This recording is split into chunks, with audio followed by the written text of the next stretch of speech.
Hello, church family. Hello, everybody who's watching out there with us. Thank you for being here for our Wednesday evening devotional. Hope everyone's doing well. It's a beautiful day. We're getting close to getting back to our time to assemble together again. Hope you're having a great week again. Thanks for being here with us this evening. In 1629, when the favorite wife of the Indian ruler Shah Jahan passed away, he ordered a magnificent, incredible tomb to be built for her as a memorial.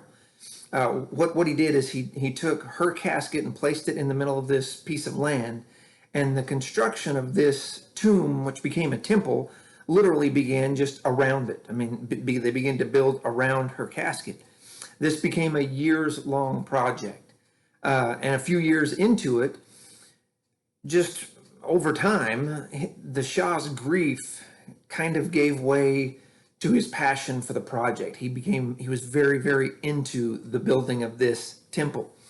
And one day he's walking through there again. This has been over a period of several years. He's walking through. They've had to dig stuff up, move stuff around to get it just right. And he's walking through and there's this wooden box and he says, "Get this thing out of here." So they remove this wooden box and destroy it. And it's only months later does he realize that he's had his wife's casket destroyed.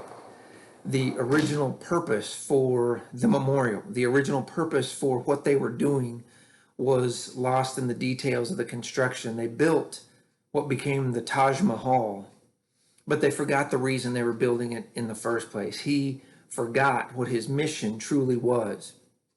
A few years ago, right here in the United States, a lady named Peggy Noonan, maybe you've heard of her. She's a Pulitzer Prize winning writer. She's a columnist for the Wall Street Journal. She's a contributor both to NBC and ABC News. But she wrote this article, and in it she's reflecting on the state of the American government and civic institutions. And her summation, she said she worries that it could be said of the United States, they forgot their mission. What she did is she surveyed literally a decade of various American institutions, the federal government, Wall Street, Congress, public schools, and journalism. I mean, all these different entities that are so American. And she makes a convincing case with this statement. She says, they forgot the mission. Name the institution and you'll probably see a diminished sense of mission, or one that has disappeared or is disappearing. And as all these institutions forgot their mission, they entered the empire of spin. They turned more and more attention, resources, and effort to the public perceptions of their institution and not to the reality of it. Everyone gave their efforts to how things seemed and not how they were. And her conclusion, she says, what she calls for each American to do, she says each American needs to take personal responsibility to fix this and to adopt the national watchwords, the slogan, if you will: repair, rebuild, and return. Sounds more like an Old Testament prophet than a Wall Street Journal columnist, doesn't it? Listen, you and I are part of the greatest institution, the greatest organism that has ever existed in the Lord's church. Our question, after 3 months in isolation, away from each other, unable to really contact people, unable to connect the way we're so used to, the question is, do you remember the mission? Do you remember what you're called to do? Seriously, I mean, that's a question. Do you remember what you're called to do? Do you remember what the church means to you? Do you remember what the church meant to you maybe when you viewed it from the outside, before you were a Christian, before you were a part of this body that is the church? Do you remember your mission? I want to share with you 4 verses. These are all different parts of the New Testament. Yes, I'm going to pull them out of context. I'm not going to delve into the context, but I think you'll see what I'm saying. 2 of these are from Jesus' life, his statements himself. One is from his earliest followers, and then one just kind of sums it all up together, okay? The first one is Mark chapter 1, verse 38, where Jesus says, "Let's go into the other towns so that I may preach there also, for this is the reason that I have come." And then in Luke chapter 19, verse 10, Jesus says, "For the Son of Man has come to seek and to save the lost." Then if we fast forward after Jesus' death, Acts chapter 4, verses 19 and 20, when Peter and John are before the Sanhedrin, before the council, their response to their charge to not talk about Jesus anymore, to go away. You're familiar probably with their response. They say, whether it's right for us to listen to you or for to listen to God, you decide. But as for us, we cannot help but speak about the things that we have seen and heard. And then years later, John, the apostle, writes in 1 John chapter 2, verse 6, he says, if anyone says that he abides in him, abides in Jesus, he says that person ought to walk as he walked. In July, when we come back together, the first Sunday in July, we're not sure exactly the logistics of this or how it's going to work, but I'm going to start teaching a class based on the book of Nehemiah, and it's called aptly Return and Rebuild. We'll look at the Hebrew people, the Jewish people returning from captivity, coming back home to Jerusalem after being away for a long time. And when they come back, they start out being very focused on getting things right with God. Then they become distracted by their surroundings, by other people's influences and all those different things. See, we as a church family, we're coming back, obviously from a different situation, our own much lesser, but it is a confinement. We're not enslaved, obviously, to a foreign nation, but we've been isolated from what's comfortable, been isolated from what's normal. As we return, we must quickly remember what the mission is for us as disciples of Jesus. Jesus came, he said, to preach, to herald God's message of salvation.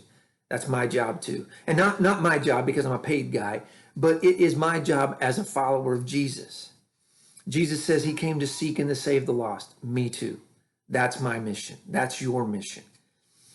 Peter and John say, we can't help but talk about Jesus. We have to share this message about what Jesus has done for us.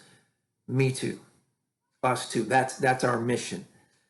And then if I say I'm a Jesus follower, I need to emulate him. I need to put his life and his example into practice in my life every single day. Listen, it's going to be tempting for us to get caught up when we come back together. It's going to be easy to get caught up in how worship looks, how different things are. It's going to be easy to focus on how we look individually. We're going to be wearing masks and stuff. And it's going to be, we get caught up in how we sound. Why can't we do this? Why are we doing this way? And all these different things. Let's remember the mission. I spoke to you all, it seems like 100 years ago, back when we used to get together on Sundays. Remember the old days? It was February 16th, but I preached that Sunday morning about Jesus meeting his apostles in the upper room after his resurrection.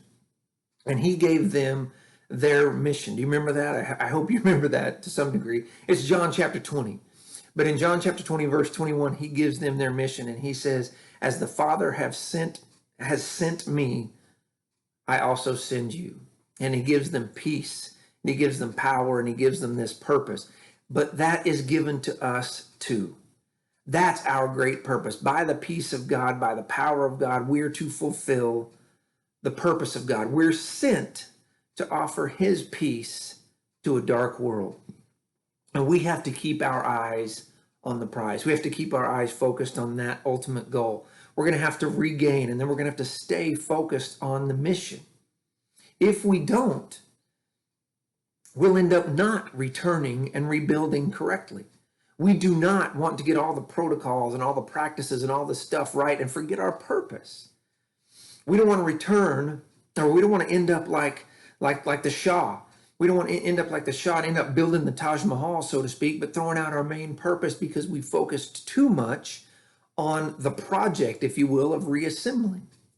We don't want to return from our isolation, from our quarantine, from our figurative captivity, and forget what a gigantic blessing it is for us just to be together, for us to worship together, to assemble together, to work and to serve and to seek and to save the lost together. Because it's going to be different. It's going to be a little weird, but that's all okay. That doesn't change what our mission is. See, when we keep our eyes on the mission, we'll keep our minds on the mission, our return will be built securely on the power of Christ and on the power of his mission in our lives. Let me ask you this, Christians. Have you forgotten your mission? Seriously, that's a real question. Have you forgotten your mission? It's hard right now. It's a little slippery to get your hands on what you're supposed to be doing as a Christian. You can't interact with people hardly. Have you forgotten what your mission is? If so, let me encourage you to add a fourth word to Peggy Noonan's motto: return, rebuild, repair, and repent. Let's change that. And listen, I'm right there with you. I'm talking to me here. I mean, I'm looking right at myself in this weird camera here, but I'm talking to me as much as I'm talking to you. I've heard myself use this as an excuse for not reaching out, for not letting my light shine as I should. That's all over. I've got to remember the mission. I'll tell you what I've learned, maybe more than anything, through this whole quarantine, isolation, stay away from everybody thing. I've learned how very, very much I need you. Listen, I have really enjoyed the time I've had with my family. That has been far and away the greatest thing about any of this. It's been really fun. I've enjoyed it a lot. But I've learned that we need, as a family, I need you people, my church family. I don't need that building. I get it. It's a convenience, and we want to fill that thing up because it's going to get people. That's where we bring people together to hear this good news, right? I don't need the programs. And again, those are good things. I plan some of them. So, I mean, I'm not saying we're not going to do that. But I don't need the methods. And again, those are important. We need to do our very best to represent or present our worship to each other and to outsiders in the best way we can. But that's not what I need. That's not what I miss. I need you people. I miss you people encouraging me just by being around you and talking with you. I need you to encourage me and to remind me that we are together on a mission. And it's his mission. Let's not forget that. I hope you're all doing well. I hope everybody is as excited as I am for July 5th. If you do need anything, if there's something that we can help you with in any way, whether it's a physical need, a spiritual need, please contact us. You can leave a comment if you're watching on Facebook or YouTube, either one. Contact us at the building, call somebody, call me, call Richard, call Jared, the elders, anybody. Let us help if there's something you need. I love and I miss you all so very much, and Lord willing, I'll see you July 5th. Good night.